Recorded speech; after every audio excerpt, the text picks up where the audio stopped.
Nung ina-analyze ko yung binitawang salita nito sa Speaker Boy GD, sabi ko, talagang hirap magsalita against your own nature, no? Kasi nung ina-analyze ko yung kanyang statement, lumalabas sa defensive pa rin siya sa mga political dynasties. Dahil sinasabi niya, hindi naman to inherited, this is entrusted.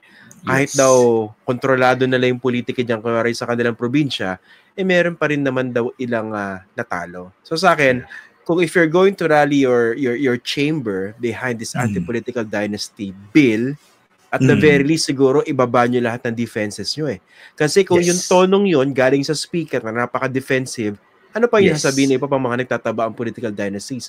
Oo nga naman, hindi naman sa amin pinapamana ito, no? Binoboto naman kami ng mga tao. Yan po yung puntahan natin din, no? Kasi madalas dahilan yan, no? Nadidinig kayo sa mga estrada at sa iba pang mga political dynasties. Sinasabi, hindi naman kami monarchy, binoboto kami ng mga tao. Kaya hindi explain yung problema sa ating electoral system kung saan yung sistema kontrolado ng mga political dynasties. Kaya yung choices, very, very limited. Yes. Nakailang episodes na tayo mula nung season 1 mo. Na actually, nando ka pa sa kabilang istasyon, pinag-uusapan na natin to. No?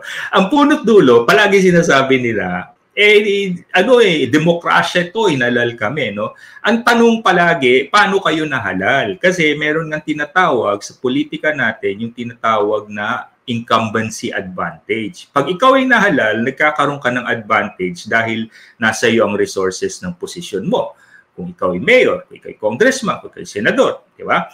Tapos habang tumatagal, habang nare-re-elect ka, may kasabihan din kami sa political science, no? Sabi nung isang senior akademiko, poli-sci daw kami, S-I-G-H, no? Dahil puro sci, no?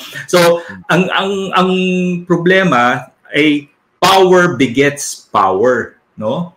Kumbaga, the power you get, ang magiging interest mo ay paano palaguhin at panatilihin yung power na yon, no? At yung konsepto ng oligarchy is really defense of wealth and power, di ba? So, pag ikaw ay naupo na at ikaw ay na-re-elect ng maraming beses, syempre, ang magiging interest mo at maraming pag-aaral, no, na talagang empirical at ginamitan ng statistical analysis na mas malaki yung possibility and probability na pag ikaw ay nagtagal sa posisyon, ay ipapasa mo yan sa mga kamag-anak mo. At yan ang nangyari sa atin, no? Ngayon, ito ay nagiging political monopoly, di ba? Kung sa economics, di ba? Sa market economy, pag may monopolya or oligopoly, pag ilan lang nagko-control ng market, lugi ang mga consumer. Dito sa politika natin, pag kontrolado lang ng iilan pamilya, no? At ang percentage ng pag-aaral nga ng Ateneo School of Government, close to 70 to 80% on average of all elected officials, national and local, are from political families. No? At ulit-ulit natin sinasabi, pag ganyan ang sitwasyon, hindi na po yan demokrasya. No? Yan po ay no?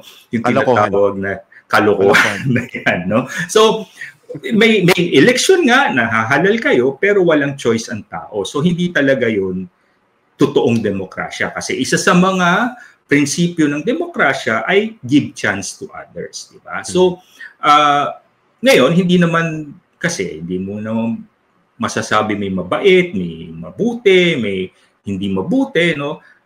Hindi po ito personal, hindi po namin tinitira lahat ng gustong pumasok sa politika. Kasi sabi ng iba, din meron namang pamilya ng doktor, di ba? May pamilya ng lawyer. Ang pagkakaiba nga.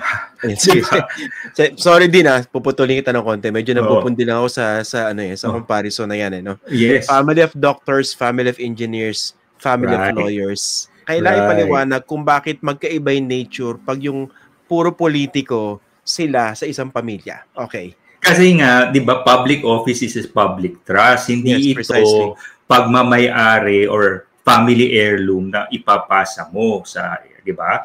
At ang ganyan na umasta ngayon yung ating mga dynasty, di ba? Na porket anak sila ni senador ganyan o anak sila ni congressman ganon, sila na yung nakapwesto, nakalinya na, di ba?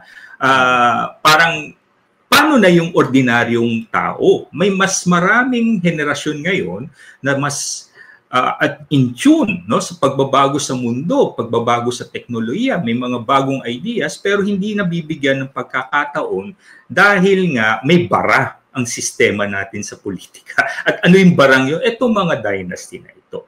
Ngayon, Christian, marami rin akong nakausap, no, at marami rin akong naka-encounter at naging estudyante, miyembro ng political family, pero hindi sila sang-ayon sa sistema. At nung tinutulak natin itong anti-political dynasty provision sa review ng constitution natin, may iba namang miyembro ng mababang kapulungan na bukas, no? Kaya nga hamon ito para dito sa kongresong ito, dahil sa sobrang lubog na sila sa skandalo dito sa corruption case ng flood control projects, no? Ito na yung pagkakataon nyo to redeem yourself, no? Kung talagang public servant kayo at ang interest nyo ay hindi lang interest ng pamilya nyo, kundi interest ng sambayan ng Pilipino, ipasa nyo now na. Diba? Wala nang paligoy-ligoy pa na hindi elected naman kami, whatever, di ba? Ipasa nyo. Di ba? Tapos si BBM, pirmahan mo. Di ba? Or i-certify as urgent. Certify as urgent, di ba? Isa yun sa mga... Alam ko nung panahon ni Pinoy, the only time na umabot yata ng second reading, no, yung anti-political dynasty bill, no, pero naipit na doon, no, hindi na umabot sa final reading, no, pero certify nyo, di ba? Kasi nakakailang sona na si BBM, wala pa rin naman tayong nadidinig tungkol sa political reforms, di ba? Wala, di ba? So, yan, isa pa yung problema, no? Kada pangulo, kada administrasyon, marami tayong nadidinig, economic reforms. Pero pagdating sa social reforms, sino ang makikinabang sa mga economic reforms na yan? Hindi pinag-uusapan. Political reforms, may empower ba ang taong bayan pag tinulak natin lahat yung economic reforms? Hindi pinag-uusapan.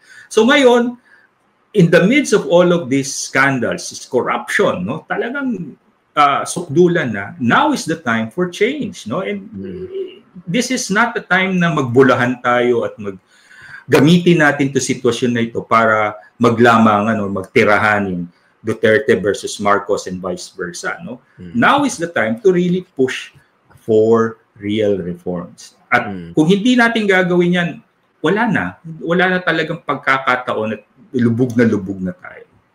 Dean, in fairness lang kay President Marcos, no, ipagtatanggol ko lang po si BBM. Wow. Kasi binabanatan kasi ni Dean Tihanque si BBM na wala raw plataforma tungkol sa political reform. In fairness naman kay President Marcos, wala talaga siyang plataforma.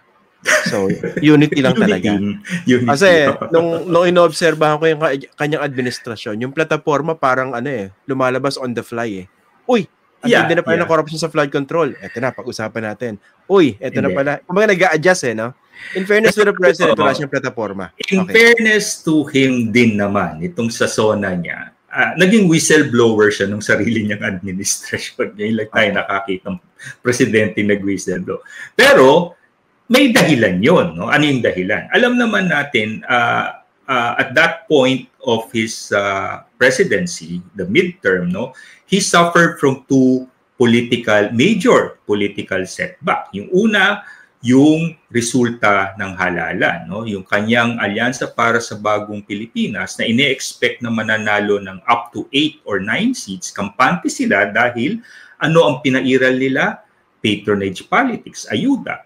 Kaso, hindi nangyari yun dahil doon sa pag-aresto kay Duterte. At nagkaroon tuloy ng rallying point itong mga pro-Duterte opposition. At ang nangyari, 5 lang ang sa alyansa, 5 bigla yung sa Duterte block na dati akala natin 2 lang, naging 5. At yung 2 pa na galing sa liberal progressive opposition, nakapasok pa ang taas ng posisyon. So that was a setback, political setback for him. The second setback was, of course, the Supreme Court decision on the impeachment of Vice President. So he needed the win, and true to the style, no, the playbook of BBM and the Marcoses, magaling sila mag-flip nung narrative, no, nung napatalsik sila sa EDSA revolution, no, they rebuilt their brand by portraying themselves as the victim. No, biktima daw sila ng conspiracy ng EDSA. At dito naman, ang galing din, no, na-flip na naman ni BBM ang narrative at this time around, no, he is suddenly Pinoy 2.0. Naging anti-corrupt reformist bigla siya. No? So, you have to hand it to him. No? At dahil dito, totoo naman, binuksan din naman niya yung portal at in-expose niya lahat ng mga contractors. So, hindi naman natin mabibisto rin lahat. So, yeah, pero tuloy-tuluyan mo na. Kung gusto mo talagang redemption, at ma-rehabilitate ang Marcos name at Marcos brand, tuloy mo na yung reforma na dapat gawin. No? Ay, anti-political dynasty, ipakulong lahat ng mga nagkasala at panagutin.